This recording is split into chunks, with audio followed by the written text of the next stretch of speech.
All right. We are live. Hello. Hello. Hello, everybody. Happy Um, Saturday. yep. So another day, another month is down, and two more books. I'm so glad that we actually got to read these in order. Like Jen, that was awesome. You got a hold of the author, and she was able to like help us out here. Yeah. I was like, it couldn't have just disappeared. Yeah. And yeah, she's like, I retitled it. And I was like, perfect. That's all. Like, that's just fine. There you go. Fine by me. I actually like once I saw that cover, I got more excited. Like I totally agree with you. Like Yeah. I'm more excited about reading this one after I saw that cover, and I don't know why.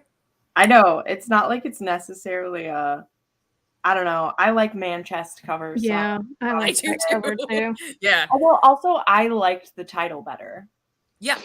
I liked Shielding His Heart better than Eternal, which I know that's kind of an interesting aspect since we're going through like these books are by title is really the only reason we're reading them is their titles for this series. And I liked Shielding His Heart better as a concept I think it represents the book better too. Yes. I was going to say that after reading the book, I'm like, I don't think Eternal could have fit this book at all. Like, but she probably got E assigned to her. So it's like, well, okay, how can I make that work with this? And she also changed her title really quickly compared to some other people some people have changed their covers but kept their titles still. I've noticed for some later. But anyway. All right. So we'll just get right in. I don't know if we're going to have a lot of viewing. We're going to do what Bree says. Hello to the replay crew. Anybody who's finding it later, because not everyone will watch it right now. So hello, if you're rewatching it, enjoy our replay crew. There you go. That's a good idea. I did mention that.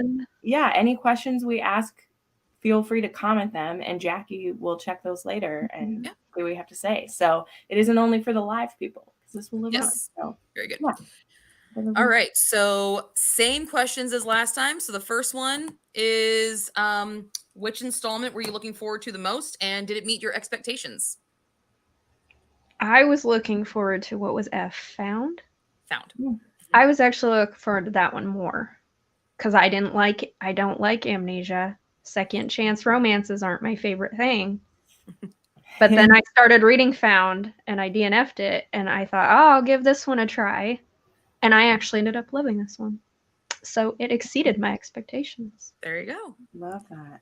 What about you, Jen? I was most excited for Shielding His Heart for Eternal. I love second chance romance. It's my favorite thing. So I love that we have differing perspectives on that. I've shared that many times. Second chance romance is very important to my life because it's real in my life for sure.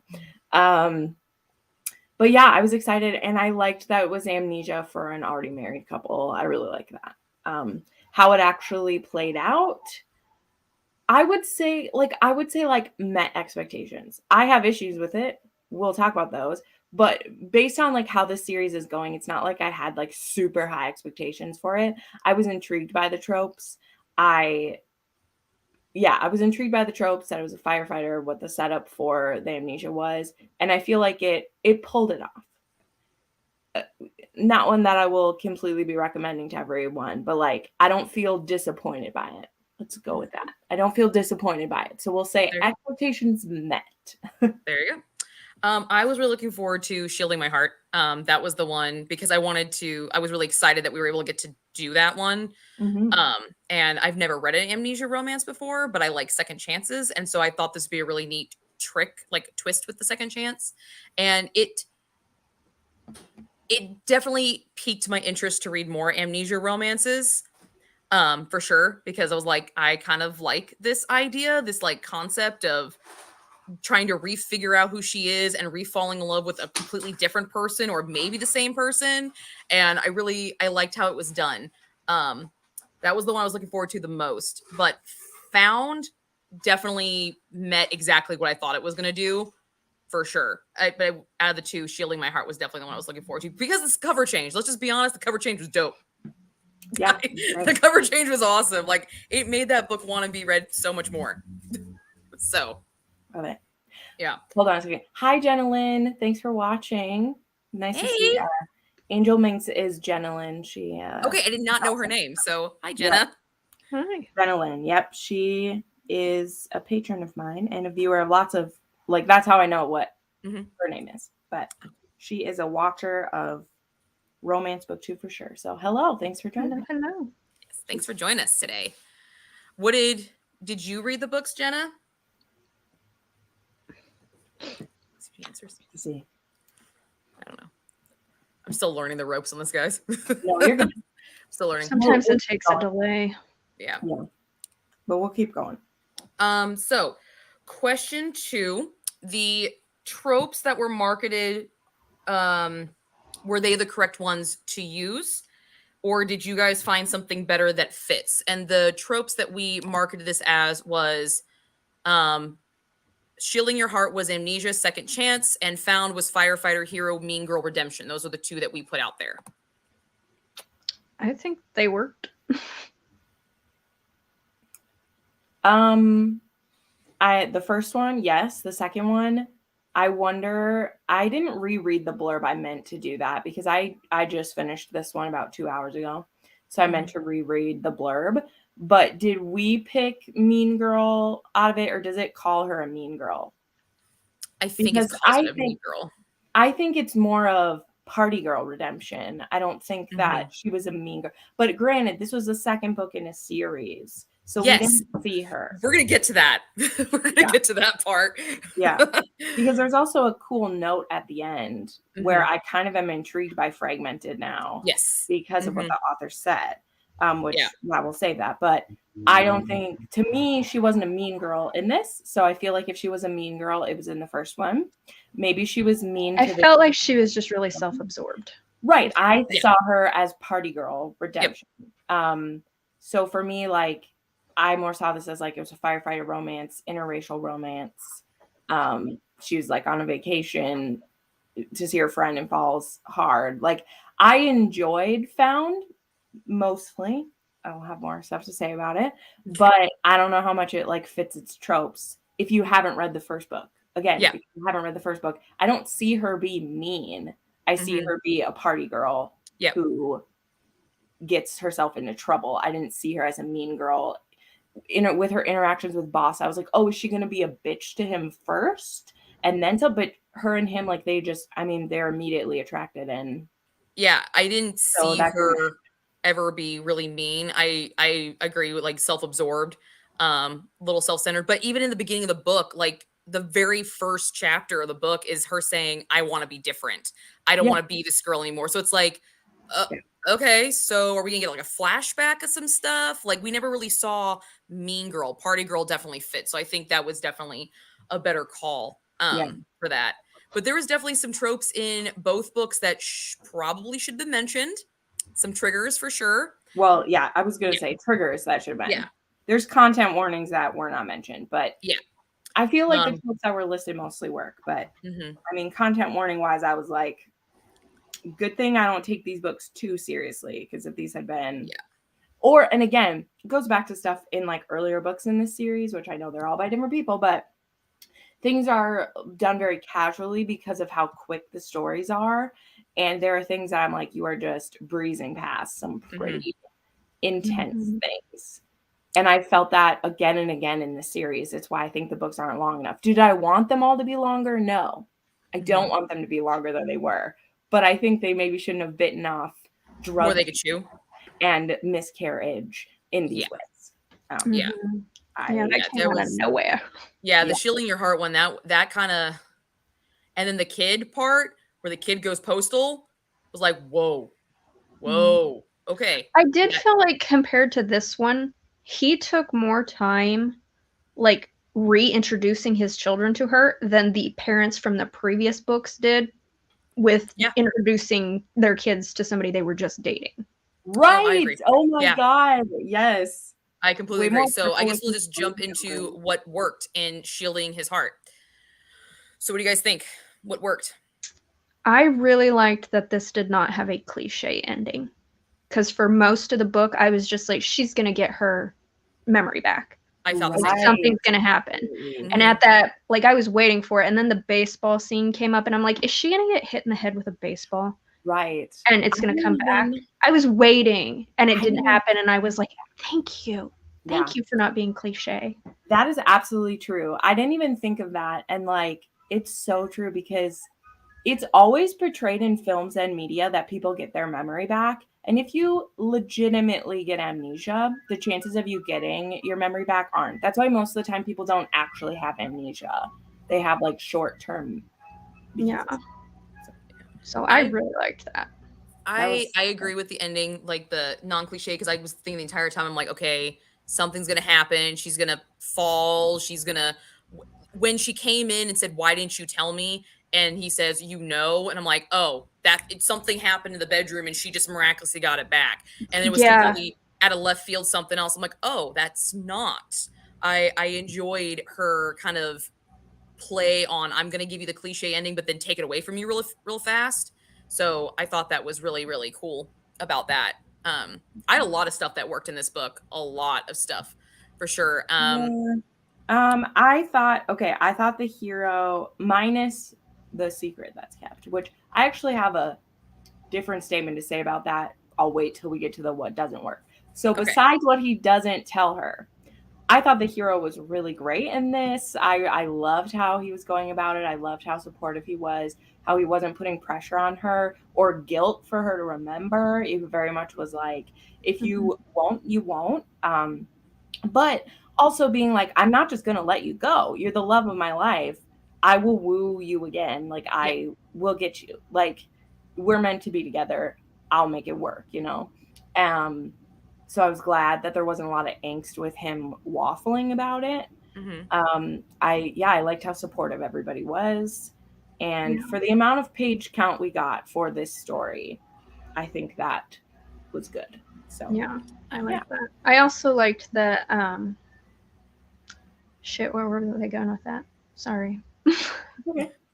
What was I gonna say? I liked something about it. Total brain fart. It happens. You'll remember. I really liked Alex's character. I thought he was fantastic. The standing by her side and being patient with her, I thought that was awesome. But something that I really, really liked about this book was her demonstration of like innate human behavior when it comes to caring for children and the physical memory. Like I don't know anything really about amnesia. I just know you lose memories. And it said that she lost some memories, but some things she could still retain. Like she could remember her multiplication tables, but she couldn't remember who her kids were. Like, I just find that really, really intriguing. And just the things that she chose her to remember, like how to take care of a sick kid, it's just like the common sense still stayed there. And the innate, like, I have to do this. Like, this is something I have to do. And I really like that a lot. I liked how she demonstrated it in the book. It wasn't so like clinical that it was boring, but at the same time, it was just enough that I got the idea that she was trying to remember things, but some things were coming super, super easy to her. Like she knew how to ride a bike, she knew how to drive. I would not think amnesia that would something that you would remember how to do, just like that physical muscle memory of doing that. And then all the talking about how her body knew him, how her mind's like, I don't know who this person is, but my body sure as shit's responding to him really well. Like my body sure as shit knows him. I love this. I thought that was great that was included into it. I remembered what I liked. I liked that she was a totally different person. Like all the things she was learning about herself from the beginning, she was realizing that there was more to her than what she had liked and the things that made her life what it was before she lost her memory. And she was discovering all these new things that were bringing her joy. And I liked that. Yep. Yeah. I also liked how the kids were handled in this, how they made the older one just a little bit more perceptive of what was going on, but at the same time, still a child. Like they weren't completely understanding. Like when she had her blow up and saying, my mom, you basically killed my mom. Like this isn't my mom anymore. But at the same time, she knew that was her mom. I really liked the juxtaposition with the kids because the age gap. I thought she hit the age on the head, right? The age gap on the nail on the head with the kids for sure, and how she portrayed them and used them. Yeah, because there's things that a kid like can understand, and then there's in practice when you just want to cuddle your mom and you just want her to be able to talk with you, and those memories aren't there. Like, Yeah. in some degree, like I felt that with my great grandmother when she had dementia at the end, is you're with this person and their body's there, but they don't know who you are. They're calling you someone else. The stories that you would normally share, they don't remember them, you know? So it has those aspects to it. And even sadder to some degree because my grandmother would come in and out. You know, some days we would have days where she remembered us. And with this, it's like all of it's just gone. There's not even a hope of it to pop back in because it's been erased. Like that would be traumatic for a child because your mom's always been there, you know. Yeah. So I really liked that they mentioned therapy in this book, though, too, for their Yes. children. yep, Yeah, that was good. Yes, please. they would absolutely need it. Mm-hmm. I like I said, I had a lot of stuff that worked in this. There was also the constant fog that Tana was in. I like the fact that as the reader, you got an idea of what that kind of feels like in her inner monologues. That this constant like, I don't really know who I am, but I know I'm supposed to know who this person is. Like when she was trying the clothes on and she went into the room and um just little minor details like that, or when they were at the I guess it's a firehouse. I thought he was a paramedic, but they went to a firehouse with the coffee. Well, it's fire and bar rescue, thing. so like Yeah, it's Fire fire and rescue. rescue. Okay. It's a first responder house, but like the First responder, firehouse has the trucks and the Yeah. vehicles. So when they brought up the coffee thing and they're like, and the guys were like, you know, we really like our coffee station. And she's like, am I like, she knew, she got the cue that that involved her, but she didn't quite understand it. And just kind of the way like they handled those situations and stuff. I really enjoyed having that confusion for Tana and kind of it being relayed onto the reader at the same time. I enjoyed being able to kind of sort of feel like maybe I understood her. So, yeah. So what did you guys think worked in Found? I don't know. I DNF'd it.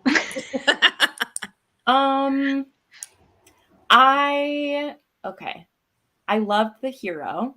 I loved him for 90% of it. I feel like, again, if I had read the first one and she had been a mean girl, I would have liked seeing her want to change. And like, I didn't have a horrible time reading this, but I think it was pretty badly put together. So that's kind of my issues.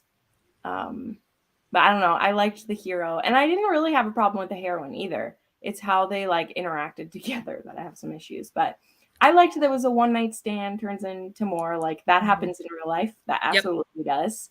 I also have friends who are married to people they knew for a week. You know, like it happens.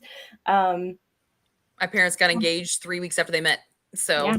No, like that part's not unbelievable to me. And so that made to the distrust, like it made it believable, but it also, that's where I have a lot of issues. So I don't know. It wasn't horrible. But I really liked that Lexi's kind of, now again, so I did some research on this book. If the author's note at the very end, Fragmented is the first book, is technically the first book in the series, but Fragmented is Cam and Deacon's story. Yeah. But Cam and Deacon actually get together. Like we see them together at the end of this book and we see them not together at the beginning of this book. So this story is taking place while their story is kind of happening simultaneously. Yeah. But then we find out what Cam's issue is in the first book in this book. So you do get spoiled for Fragmented, like at least some of the issues are spoiled. So I didn't really like that. So it kind of made me feel like the same thing about Lexi. Like I really liked her, you know, her straightforwardness. She was calling it like it is. She's like, look, I'm a sure thing. Like, let's do this. Like, cool. Party. Own your shit, dude. Own it. And then I find that at the end, I'm like, oh, maybe she wasn't always like that. Because we got that blurb about how she wanted to change and be better and stuff like that. So I'm like, maybe that's not what she's really like. but I did like her character. I liked how she treated Boss. I liked Boss's adherence to his own agenda. When the big event happens, I'm just like, okay, cool. You held to your own. You said, this is a deal breaker for me. Get out. I'm done. Moving on. I really like that because a lot of times, you're like, like, oh, it won't happen again. Like, it becomes a pattern. He didn't even let the pattern start. And I really enjoyed his character for that, for sure. Yeah. And I like the insta love in this book. I kind of liked it. I thought it worked too. I like the, we are super connected. Sometimes you just know. That's one of the reasons I DNF'd it, as I was like, oh god, this is too insta love for me. I can't. Then I didn't like her character. As soon as she came on scene, I did not like her. Yeah. I was like, I don't want to read this book because I know I'm not going to like her. For a while, I thought it was going to be her. And then Cam had her kind of issue. I'm like, okay, are we going to go to Cam? Is it Cam's story? Did I read this wrong? But then it went back to her and I was like, oh, okay. All right. So we're going to do this insta love thing. And, it was a little cheesy, but at the same time, I also liked it because for the whole scope of the story, I thought it worked. I felt like they divulged a lot of information when they first locked eyes on each other. She gave him her whole damn backstory, and I was like, well, see, that's why I liked her, because she was so straightforward. She wasn't pulling any punches. Like, look, I didn't have a shitty life. I have parents that love me. I was like, damn, rich girl, growing up. Like, here's all my things. I'm just kind of fucking miserable. I like it. I liked her acknowledgement of her own kind of bullshit. So I did enjoy her. I did enjoy her. Big issues with this. I don't really have a problem with her. I have a problem with how the scenario played out, that the author has it happen, because I can fully believe that she slipped back in, but the scenario of it happening is so strange. I know it's supposed to be that she's really new to deciding to say no to stuff, but her recklessness of literally taking a pill that she has no idea what it is from this guy next door, I don't see her as messed up enough to have done that. If she had been, if I had seen her as more of a junkie of anything specific, and then it's oh, it's no big deal, I can just take this one thing. Number one, what was the pill that was able to do that to her with one fucking pill that had her bleeding and throwing up? Yeah. And had her out for a whole day, basically. Because I understand him coming back to that and being like, nope, I told you I have no tolerance for this. Get out. Again, I'm fine with him. But I didn't the way she's set up. How messed up is this party girl that she takes a random pill from someone else when she's someone who could it just didn't make any sense of the scenario that she gets into it. You know what I mean? If the dude had been less shady and it had been what if that dude had been invited into Boss's house and they were doing stuff and Boss comes home to her snorting something with someone or whatever. I don't know. My point being, she wasn't set up as messed up enough to take one pill from a stranger and have that. This is what I'm saying. That's where I'm going with it. I believe him coming into the scenario he came into where he'd be like, I barely even know you, and this was my one line and you crossed it. I totally believe it. I believe that part. I don't believe that she gets herself into that scenario with how we were set up with her. And then that's just why then I'd lost a lot of believability for the rest of it, because then her going away, they can't stop thinking about each other. Why can't he stop thinking about her? If I'd come back to someone I barely knew who was out of their minds and could have died in my home, I don't know if I'd still be thinking about her months later. Yeah. I mean, again, I'm happy that she was working on that. I like the idea of her working on that. I just didn't believe that she was messed up enough that we'd do that. And so I would have needed to see that in either flashbacks to it, or say this again, if this story had started with it as a second chance of them running into each other at the wedding of their friend, maybe, I know why, again, I didn't even read the first book, so this couldn't have happened. But if they had a fling at the same time that stuff is happening with those two, and this happens, and then they meet each other again at the wedding, and that's the start of this book. And then we have some flashbacks to what she did, because then if we see it as a flashback, we don't have to see the whole scenario and how awkwardly it played out. We could just know that she had taken a drug at his house and he was like out. And then that works as a flashback. When we see the whole thing play out, it's unbelievable to me. Does that make sense? Does that make sense? No, that was totally one of my points that didn't work is the formatting of this book. It needed to, the events need to be moved around to be more believable because she wasn't the character we were introduced to.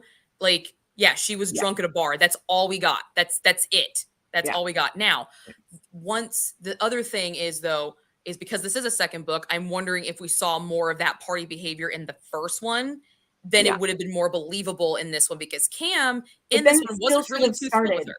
Huh? Then if that stuff had happened in the first one, then it still should have started with it here. Because then we could flash back to stuff and you wouldn't have had to have read the first book because we would flash back to the stuff that freaked out Boss. And he would be like, I haven't stopped thinking about this girl, but she did drugs and that's my line. And then when Kyle comes back and offers something and he like sees that, then him freaking out to that level like makes sense because he's like, oh no, this is the same thing happening again. And then it isn't as an annoying, like, because we basically have 2 third act conflicts in this book. Yes. We have him kicking her out, and then we have this later. And that's too much angst for a 200-page book. Like, it's too much for me. Yep. So, anyway, that's like all of it wrapped into one for me is that I didn't hate this book. I gave it 3 stars. Like, it wasn't awful. Like, but it's set up wrong. Like, we hit the beat at the wrong time. Like, and so then I just feel like, wow, yeah, these people are going to have a rocky relationship. Like, that's how I felt about it. No, I completely agree. That formatting, that was one of my things on my notes is like, it was formatted weird. Like the pieces were there, but it just needed to be fleshed out in different areas and put more emphasis on there. So to justify some of the stuff that was going on, because it also, with the little bit of the little bit of issues that we got, it made this book really predictable. I pegged this ending like as soon as the first time kicked her out, I'm like, oh, they're gonna pine over each other. She's gonna come back, and then douchebag Kyle's gonna come over here and like try to pop a pill, and he's gonna get pissed off and try to do this again, and she's gonna say, you don't trust me. Yeah, fucking called it. It made it really, really predictable because of the way it was formatted. If it had been formatted differently, then I still think there might have been a predictability, but it wouldn't have been as seriously in your face. For sure. It's also still a rough thing for me being the daughter of an alcoholic that he's just like, you just got to be done with him. What is she doing to make sure she doesn't want drugs anymore? Like she should have gone to NA, or there should have been like, I'm in therapy for stuff. Like he's just trusting that she's good. Like that's the other thing is I'm like, I'm fine with him just being good, but I'm like, number one, she's either really hard on stuff, which again, no proof to me that she's actually a junkie. To me, she was someone who would do like bored drugs. Like she would do stuff when she's bored, which doesn't make me think that she's like an addict. But at the same time, if he's someone who's like seen people be addicts and he's like, doesn't want that in his life, how does he just believe her? Which obviously he doesn't. Like they have those trust issues, but like he eventually like he believes her. And I'm like, one of my things would be like, I believe you. I'm sorry I mistrusted you, but I would like to see you go to some meetings about it just to make sure. Yep. Because his whole family was pretty much destroyed by it. It's like you have a brother in jail because of it. Yeah, you're because just they were doing because they burnt a house down because they didn't want to sell drugs or whatever. Another one died from it. Your dad did it and he bailed on you guys. Like you have 3 traumatic experiences with it, and like so I understand the level of him freaking out. Yeah. Like that made sense when you know that backstory, but I completely agree. They just no, for sure. That was definitely something that really didn't work. But what? So again, too serious of an issue to be dealt with in 200 pages. Yes, and believe it. So yeah. Y'all aren't endearing this book to me. I'm glad I DNF'd it. I mean, I did give this thing 3 stars because I mean it did serve a purpose. It was, entertaining, but I feel like it could have been stronger if it had been reformatted. And it was also the hottest one so far. It was the highest spice level of all 6 books so far. So there's also that got it an extra star for me. See, we'll get to that. I guess we'll get to No, that. I mean, I counted the scenes. It's the highest spice in this. You counted the scenes. Well, I count the scenes for my spice rating because it's quantity and quality is my spice rating. Okay, so I'm not saying it was the kinkiest one. It was the spiciest one. I think the kinkiest one might be coming up soon. Oh, there's so many to go yet. Yeah. Some authors I know will have kinky. Yeah. So we skipped what didn't work in Shielding His Heart. So we'll go back to that. What did you guys think didn't work in that book? Oh, I didn't love that like twist miscarriage thing, how it came out of nowhere. Like I understood it once it happened and I was like, oh, okay, this kind of makes sense, but I just wish there would have been some foreshadowing of that, I guess. Because I thought the whole thing was gonna be that she was cheating on him for some reason. That's what I was thinking. I was nervous. So for that to be like, oh no, she miscarried, I was like, where'd that come from? Okay. So I didn't love that, but like I got over it because it ended up working to a slight degree, but I wasn't a big fan of it. And then there was just some like small editing errors that I found in it, and there was like a discrepancy with like he's mentioned something about going to the lake and he had taught his girls how to swim there, and then their kids were talking about a pool and the one girl was like, well, you don't even know how to swim. And so I had to go back there and I'm like, but I thought he said they learned how to swim at the lake. So that just bugged me a little bit too, because it was a discrepancy within the story. But other than that, those are the only 2 things I found that didn't work for me. One of the things that didn't work for me in this book was she dropped a lot of like random comments from outside characters, and I really wish they would have been fleshed out, because I think that would have given this more dimension and more staying power for me. I like this book, but it didn't really give me the staying power because I didn't get enough of these really crucial moments. There's one in particular, one of the guys at the house says, it must be really weird to be with her when she's nothing like your wife, but she looks just like her. That's got to be weird. And they're completely just dropped that. Like, he doesn't talk about it. And I'm like, I would have liked to know what that felt like for him, because it was brought to him and, you know, kind of like fleshed out with, you know, talking with his friends and everything, because he can't really talk to her about it because she doesn't fucking know what he's talking about, but they know what she was like. And so kind of like that guy talk, I would have liked to see some of those conversations fleshed out. Yeah. I think it would have given about it her business. She literally has a whole business that she can't do anymore. That's another one. There wasn't enough talked about that. We didn't do it. I have like the biggest issue like with the miscarriage secret. I actually like, again, I agree with Becky. I understand why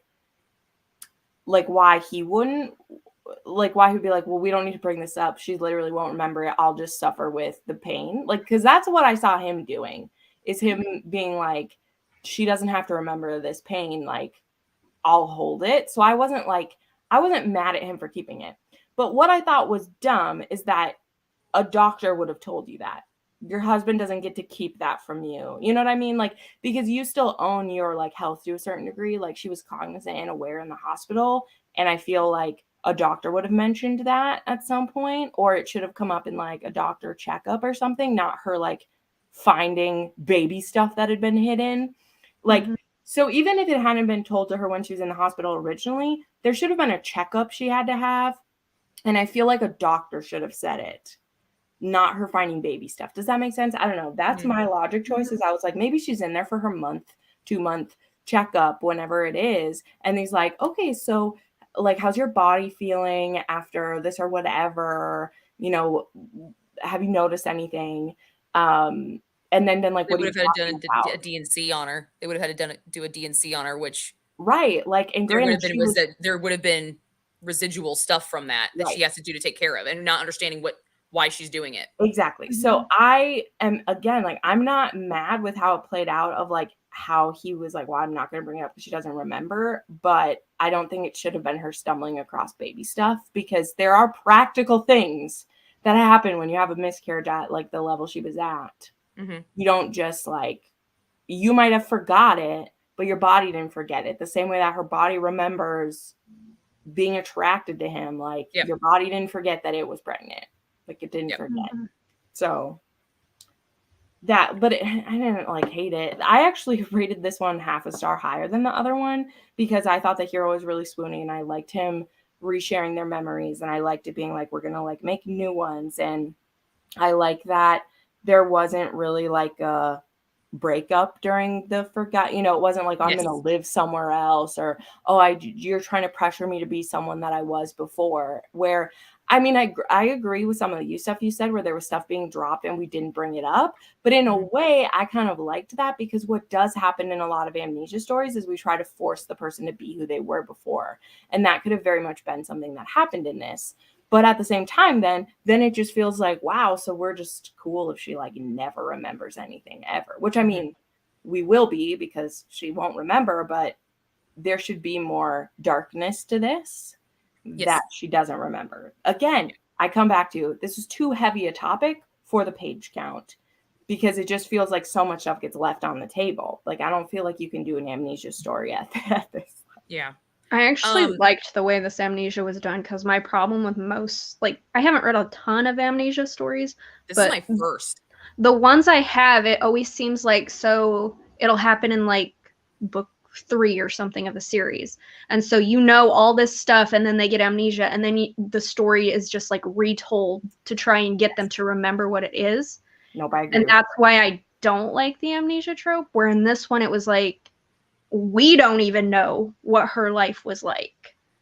So it's just like, you're just figuring it out with her as it goes. And that's why the amnesia trope I didn't hate it in this story. No, that was unique. Oh, hey, girl.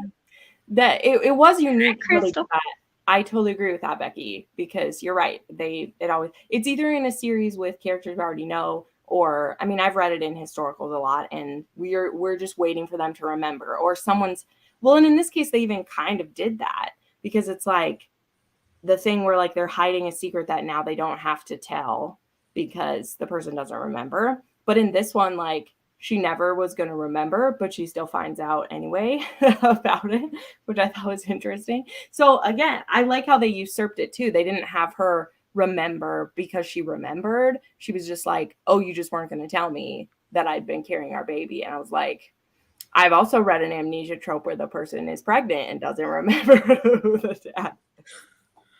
So this is my very first amnesia book, very first one. So I'm really excited. There's some good ones. There's also some bad ones.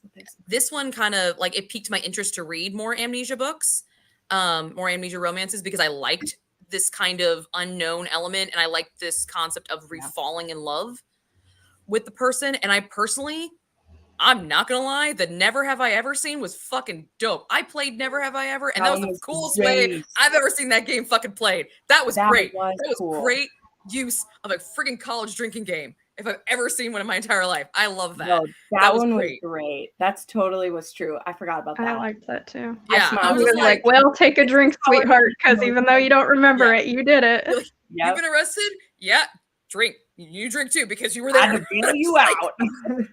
Yeah. So I like the way they I liked the way he gave her back her memories. I really liked that because it was never just straight sitting here looking at photo albums like you see in movies. Like they're sitting there in photo albums and they're going to locations like this. They did the location, the first kiss thing. You know, they did that one, which was kind of a fail for me. But when they did the Never Have I, that was unique. It was funny. And I did enjoy that. That was one of my favorite parts of this book. And then also when he was staring at her ass when she was bending over gardening, I just thought that was hilarious because I'm like, that's cute. That's shit that husbands do, and I love it. They were obviously like a very sexually active couple. Like, yes, you know, this isn't just like some random whore dog. Like, this is his partner, his best friend. They've been together all this time. They have regular sex together whenever they can. And now it's just like, not only am I missing my best friend, but I'm also missing my sexual partner. And not like I can make a move on her and she might never like me again. Yeah. So. Well, and I liked the second chance in this too, because I've said this before. It's like a second chance really, it's a hit or miss for me. Right. But when it's a hit, it's always when it's a married couple who is either separated or divorced or something. And in this, I loved that it was second chance. They were still married. It was something different. I love Marriage in Trouble. That's the second chance I love. So yeah, Marriage in Trouble or Divorced Couple. I love it. I like second chance. Second chance trope is literally the one that always intimidates me the most because in real life can't make that shit work. Could never do it because I just once I'm done and get fucked, I'm done. But like it's so unique to me because it's so cool the way authors figure out how to make it work and how to bring it back without harping on the old stuff. Because being a history person, like I like to know all the nitty-gritty. I like to know all the backstory. So for me, not knowing this woman's backstory and having this second chance element, that was kind of a I don't know how to deal with this kind of moment, but I really, really enjoyed it a lot. Now, let's move let's move on because this one I want to know if you guys found anything because I tried my damnedest. Did you see any connections in these two books to any of the previous ones? I was looking. I was trying. I didn't see a damn and one. I couldn't remember anything that's except for okay, what was the actress's name? In Amore? No, the girl who was her co-star. You know how those two were connected? What was her name? You know, in the last one, Delectable, how she went and spent time with her friend who was in the movie with the girl in Amore. Oh, what was no, that friend's name? Because in this one, they talked about how the Miss America, she was in a movie or something and she came back and there was some tension with one of his coworkers and her. And I was like, is that the same girl? Is that the actor? So I was trying, but I couldn't remember if that was her name or not. It started with an L or something. But that was as close as I got.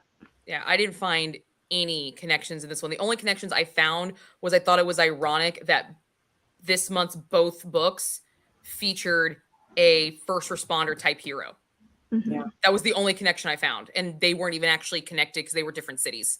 Yeah. Like, I was like, okay, maybe. I never read these ones close enough to ever find anything. So Jackie, you're the one who's going to find it if we're going to. I was thinking, I was like, so is the person setting all these fires? I was wondering if it was the girl in Found because, she was a bad girl apparently. And I was like, is she the one setting the fires?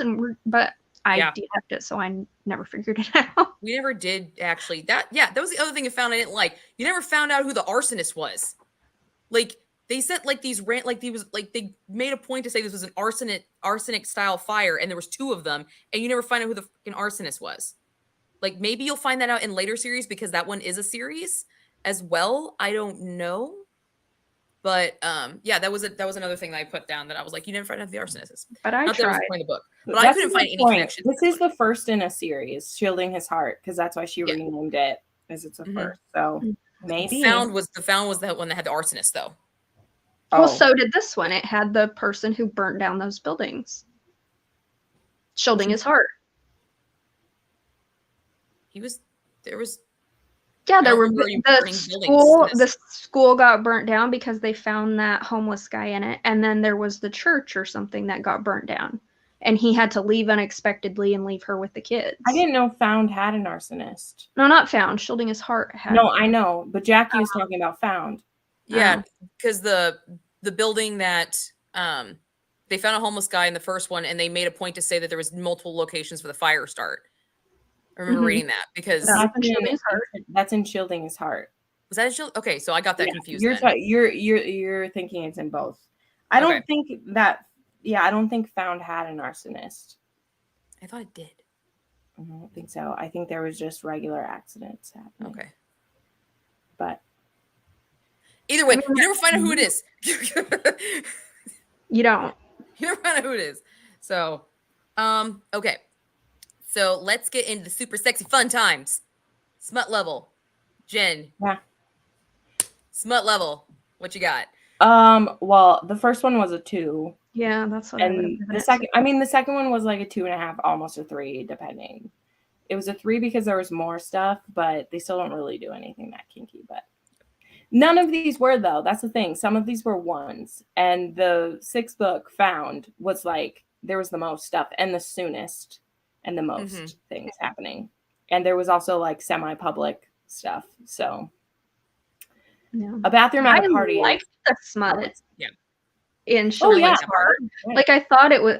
Well, I take that back. I liked the chemistry in Shielding His Heart. I thought the Yeah. chemistry was hotter than the actual smut scenes.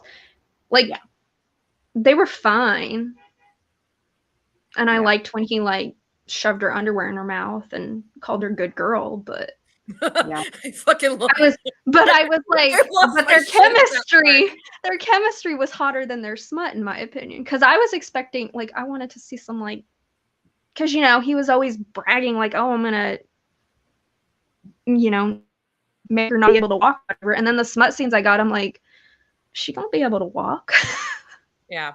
No, that never have I ever seen with then the wine and the on the counter with the I Yeah, liked it. great chemistry. I liked loved it a the lot. chemistry. I just wanted a Liked it. little bit, like, spicier of smut. I gave each one of these 2 chili peppers. That's what I did because Yeah. it was besides the never have I ever. I like the uniqueness of that. Everything else is pretty vanilla for me. So it was just pretty. Yeah, but like for me with my spice scale, it isn't just what they do; it's how many times they do it too. Because there can be a like really good one, and they like do it all the time. They don't do anything fancy. But in Found, there's there's multiple positions, there's multiple times, there's in public, there's from a really early on too. Like it happens at because it's a one night stand type of thing.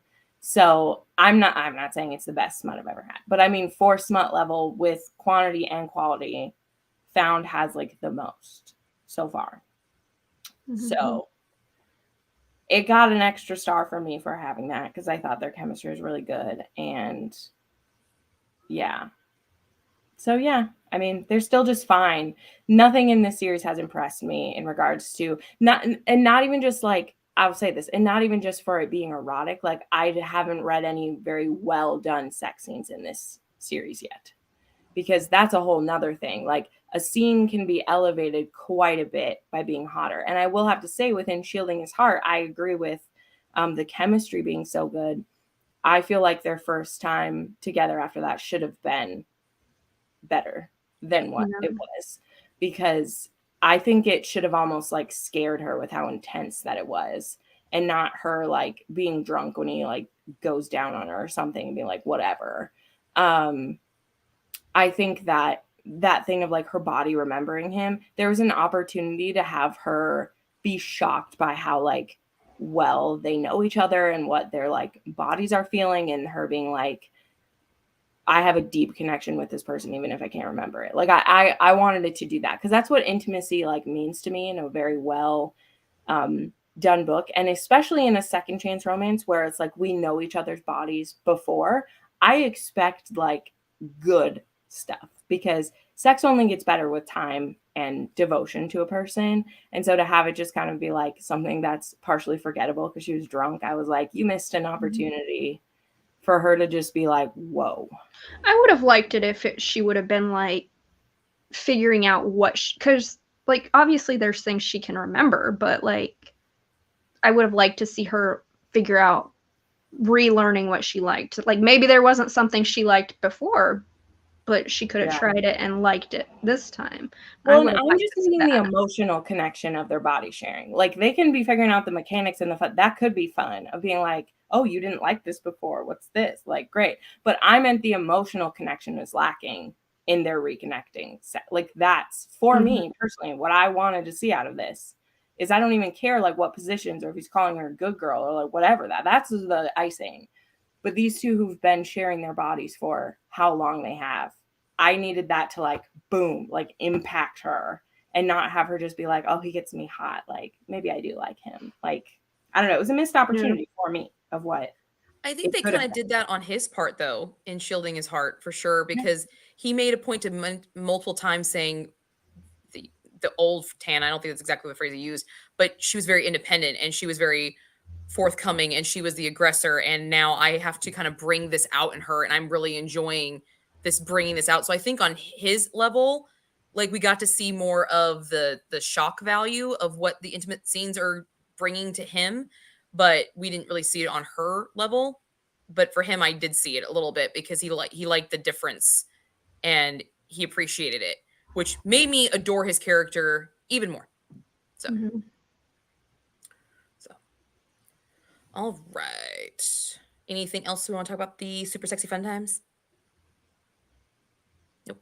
Okay. Authors. Are any of these reread authors or these first time authors for both of you?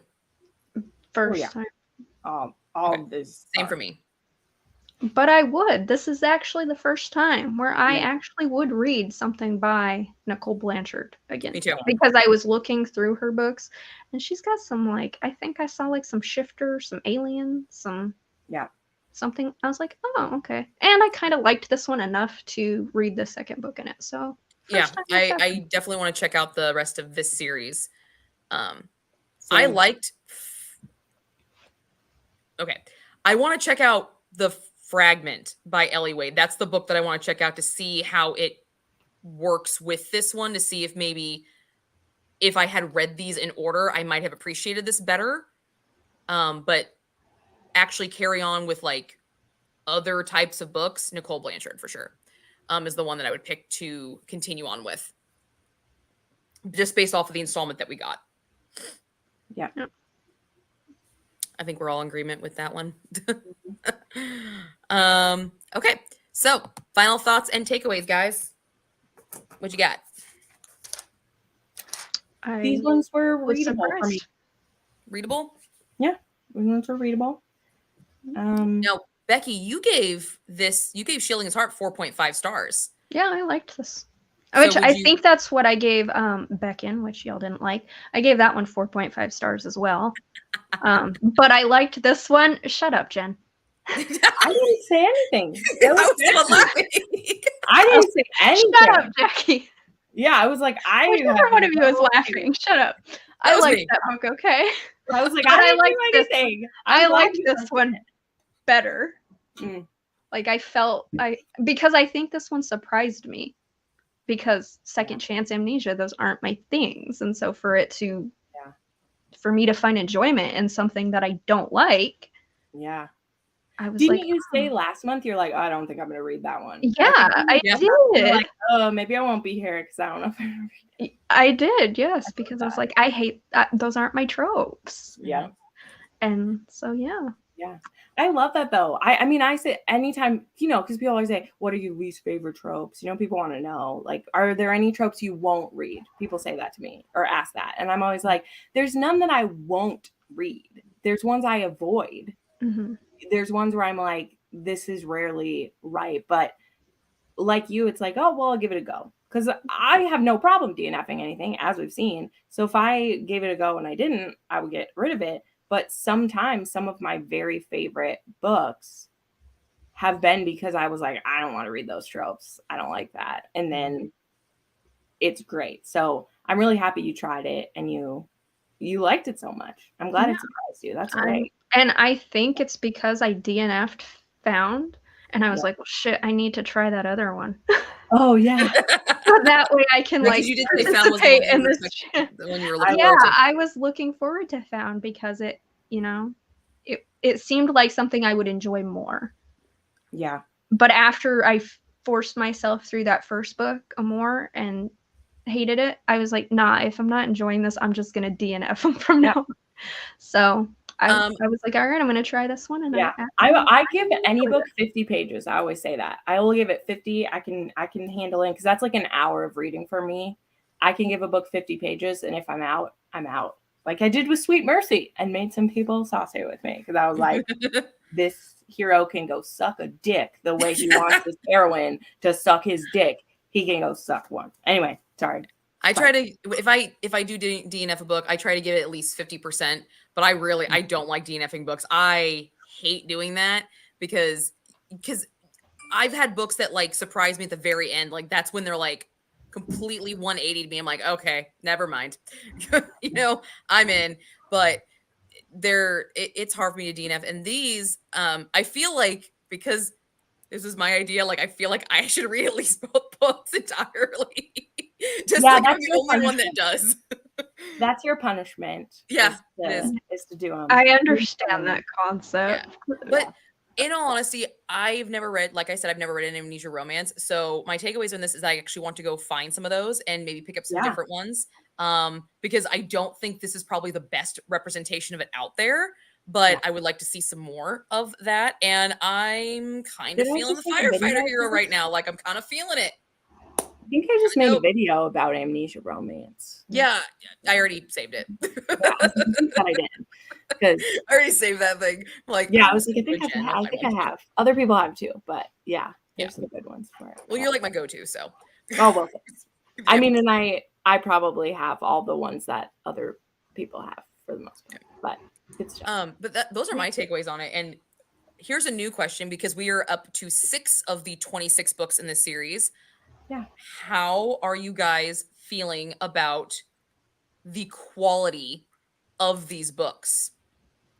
I feel like they've gotten better as they've gone on. Like, well, I can tell you because I have my beautiful thing I made. If you can tell, they all have pretty much the same ratings for me. Oh yeah. So, well, and that's not to say, because here's the thing too, though. I'm really only comparing them like to themselves each time. So it's, to me, I don't know. To me, this feels like a series where I hate to judge a whole thing on it. But so far, these have all felt like throwaway books to me.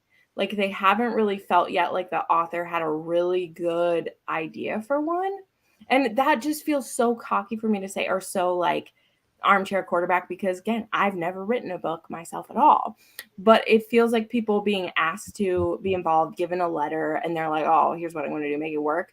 There hasn't been any that have like grabbed my heart yet. I feel like there's still a chance with each one. I'm excited that we have like a dark one coming next time. Like those have an aspect to really like get me. But I'm really looking forward to next month's installments. but I'm so really far, looking like forward to my thing overall, these have been for the most part like quick one sitting reads for me. Oh yeah. Same. And I don't hate that. You know, like after the first month, I was like, oh God, what did I agree to do for a whole year of these? Because I was just like, what am I into? But when I went into February, I was like, you know what?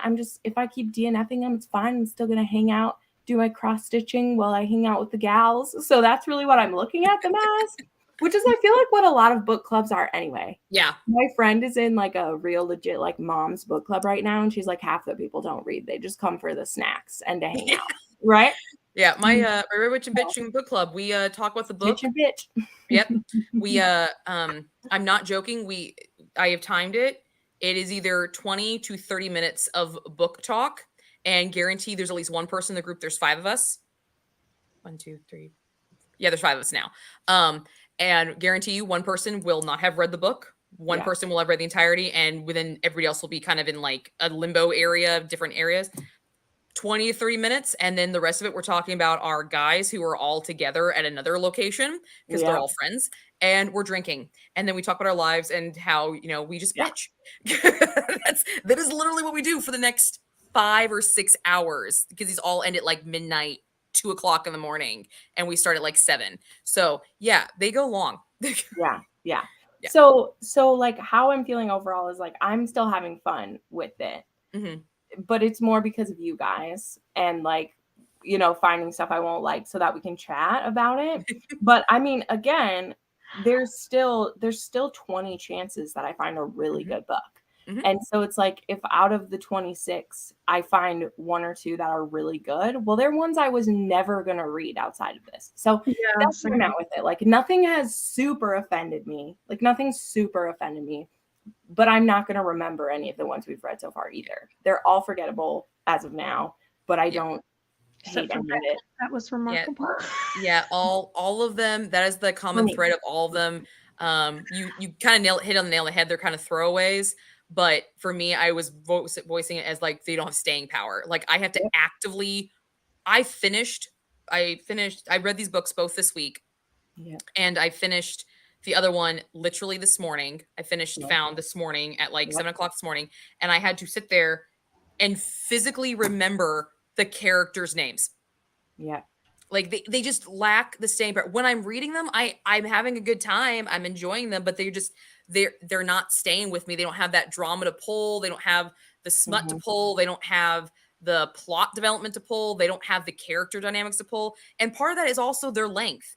If they were longer, I think they would have more pull because I have more time with the characters. But at the same time, some of these I characters I don't honestly want a think long that's time why with. I DNF'd Found, is because it was longer than the rest of them, and I was like, I already hate these characters, and I don't want to read 200 pages of them.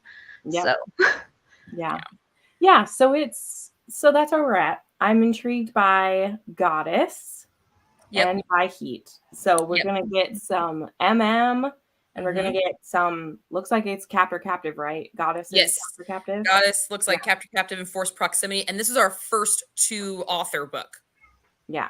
Yep. It's also a triple hit of men because Ryan Stacks is man and TL Travis is man. So we have men. We'll have some male romance authors to talk about. Yeah, we have 2 male authors. And I've wanted to read a Ryan Stacks since I saw him on TikTok 2 years ago.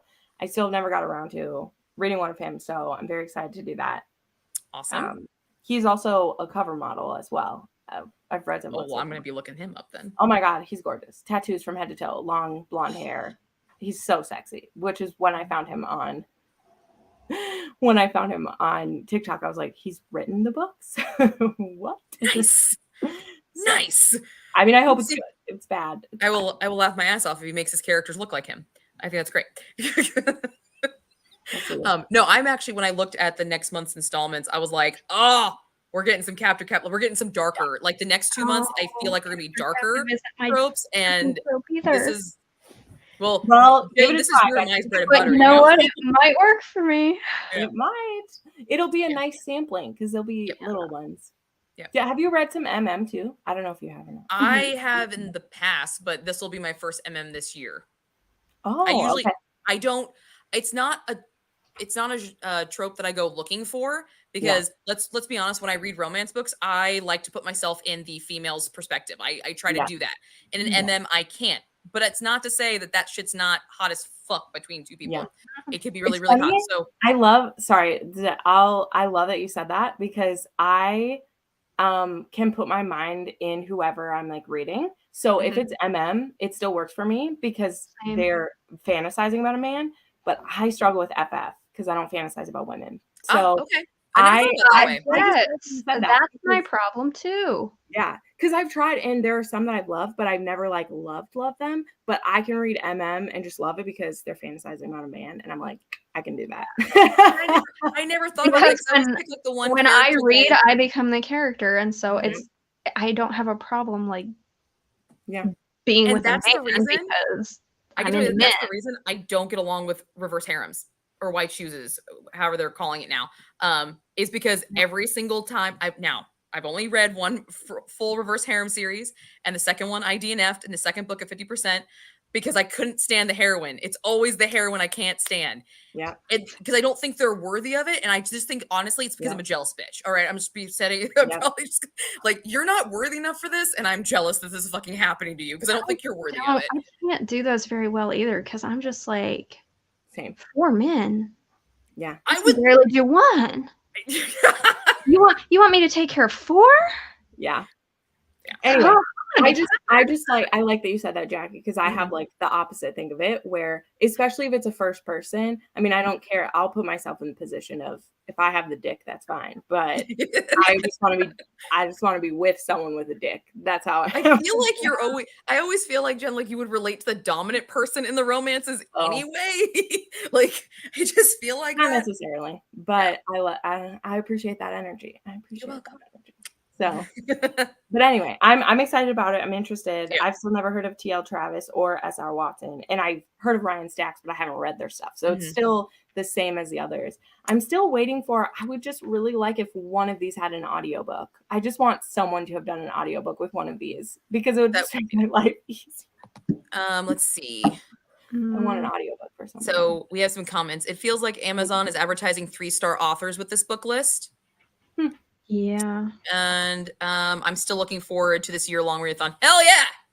Yeah. Well, and I think, Jenilyn, like they put it together. They're all on KU, but like it wasn't Amazon that put them together. Like it was the first author who wrote Amore. She was the one that came with the concept, and then she got the second author on board, and then it kind of just went from there. I wasn't able to find out like where the chain went from there. This happens a lot. Like Jenica Snow, she started the Kings of the Underworld thing, which is a mafia collective, and there's a motorcycle collective that was started by someone. Like they're usually started by an author because they can help cross promote each other. So in a way, it maybe is that, because it's like CD list author. I'm sorry, author, if you watch this, but they know what their reading stats are for people. But it's like CD level who are all like, hey, they're probably all in a writing group together on a Facebook somewhere, and they're like, let's do this. Everyone have their books ready by 2022, and we're gonna start popping these out. Like that's how they go. Like there's tons of these, and I always end up falling into them and wanting to read every single book, but then like 4 come out a month because they're putting 1 out a week, and I'm like, I can't. Yeah. There's Underworld. I read 80% of it, but I just couldn't get through all of them. There was too many. So I just picked up Lust, and it's over here somewhere.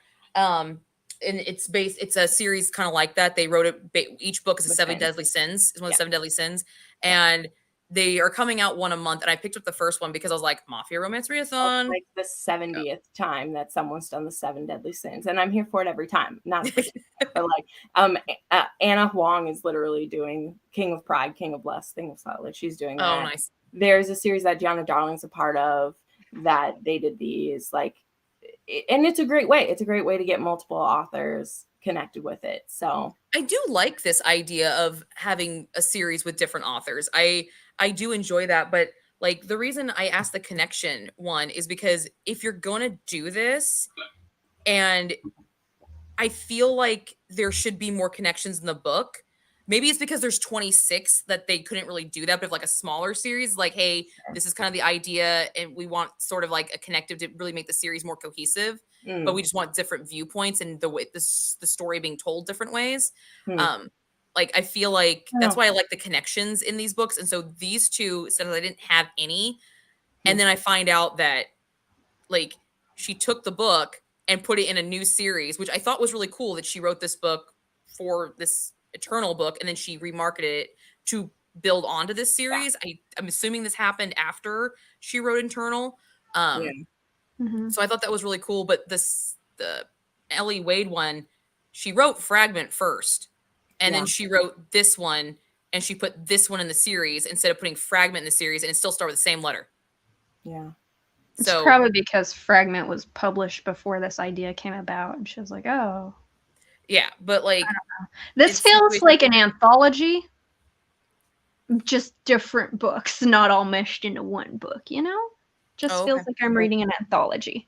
But Jackie, to give you an example, there's some authors who've done this very successfully, where they've done like a trilogy where they each write one. Like Serena Bowen, Devney Perry, and I can't remember the third author. They've done this like 3 times, where there's one they did that it was the Hush Hush trilogy, and it was a band, and the drummer had one, the lead singer had one, and the band manager had one, and they all like were characters in each other's books. And then they're currently doing one that's like about a small town somewhere where they're all connected in it. And I think they're able to do that one. Like it's not quite the same as co-authoring the book, where you still, the whole book is yours, but you borrow characters. I think that's good. But with like a series like this, where there's so many involved, I think they were just like, what's a concept we can work with? And it's the same with, like I said, like the Kings of the Underworld. The only prompt was like, they need to be in like mafia, organized crime. That's all you got to worry about. Just do that. Because then it still gives them the freedom to, like, these authors all write dark romance already, so they get to write within their genre and then still be marketed as a part of the group, you know? So yeah, I mean, connections are fun, but I honestly wasn't even expecting any. So the ones you found and pointed out, I was like, oh, cool. Like I don't love these books enough to look for them. Is the issue. No, I wouldn't even be reading these if it weren't for you, Jackie. So yeah, it's great. So, but I thought, this sounds like a fun way to connect with other booktubers. You know, I've given, so these were both 3 stars for me, and I think the other ones were 2s and 3s. I've never gone above a 3 Yeah. on these so far. Same. And 3 is not bad for me. I mean, 3 is, you know, I liked it. It served its purpose. It's cool. 2 is, I finished We it don't and recommend. I, you know, I did find points in it that I like. If I give it a 1 star, if I DNF something, I usually give it a 1 star because at least I attempted to read it. Yeah. So it's like I give it something. But I just like, I don't know. I don't know what I was hoping for. Like, I was hoping for more. I don't know, because none of these authors so far are debut that we've seen. And I don't know if there's any debut authors in this series. So I guess I was expecting more finesse and, you know, just more. Sure. Which brings back to the idea, it's like none of these really have staying power. And none of these are like it's like, hey, I want to be part of this. Yeah, okay, I'm gonna write this in like a month and then throw it in there. Sort of thing. Like, I feel like that's what a lot of these are so far. But I'm hoping that in the next 20, we'll find something that's like, hey, I really took this seriously and I wanted to give you a really good fucking book. One that you could like really brag about. So I'm hoping for that. Like, even the ones too that I've given 4.5 stars, like, I enjoyed them. I liked them. I would recommend them. If you asked me next year what they were about, I don't know that I could tell you. But I can tell you what Amora's about. I can tell you what Amora is about because it's the first one. I can tell you that too because it was awful and it'll be one of my worst books of the year. And worst books tend to stick with me, baby. Yeah. I literally DNF'd him so I don't have to talk about him again. So yeah. If I rate a book a 1 star, then I gotta talk about it every time someone's like, what are your least favorite books? So I'm just like, nope. But anyway, well, that's everything I have. Does anybody else have anything else to say about these 2 installments? I'm glad that we have to actually still keep it in the correct order. We didn't have to jump around. Yeah, that was a plus. They were readable. That's I enjoyed one and I didn't the other. Yeah. So. Readable's good. I finished both of them. They both got 3 stars. And now I have a new trope that I'm looking for because I'm kind of into it. So good. I took a little bit more away from. And like you said, it's invigorated my fireman interest. Yeah, I've only read one other fireman romance. And that was years ago, so I don't even remember it. I love fireman romances. I could give you like 10 of those. So I haven't read one in a long time, but I went through a whole phase of reading them. I love fireman. Yeah. Anyway, we'll end it. I love all men of service, so I'm here for all. Yeah, I married one, so I kind of like them. Like mechanics, firemen, police officers, army men. Like, I love all of them. For me, they all like kind of fit in this like service category. Yeah, the service. I do enjoy that because I mean my husband's in the corrections department, so I like that world. I like it a lot. And learning about it and how it's played in because it's something I can relate to. I can relate to long hours and not having them around a lot. So I can kind of relate to that. So it's nice. All right. That's all we have for you guys. So we're going to say goodbye and we will see you next month. The date has not been set yet. Me and Jen got to get together and work on the date. But the next books are Goddess by Goddess by S.R. Watson and Ryan Stacks. And Heat by T.L. Travis, which will be our first MM romance of the year. So, I mean, I think it's the only one. I thought there was another one on there somewhere. I thought there was. There might be an MMF on here. Maybe that's what it is. But yeah. So if you guys like to join us next month, we will keep your eyes on mine and Jen's Instagram, and we will let you know about the date soon. But we'll see you guys all soon. Bye. Bye. Bye.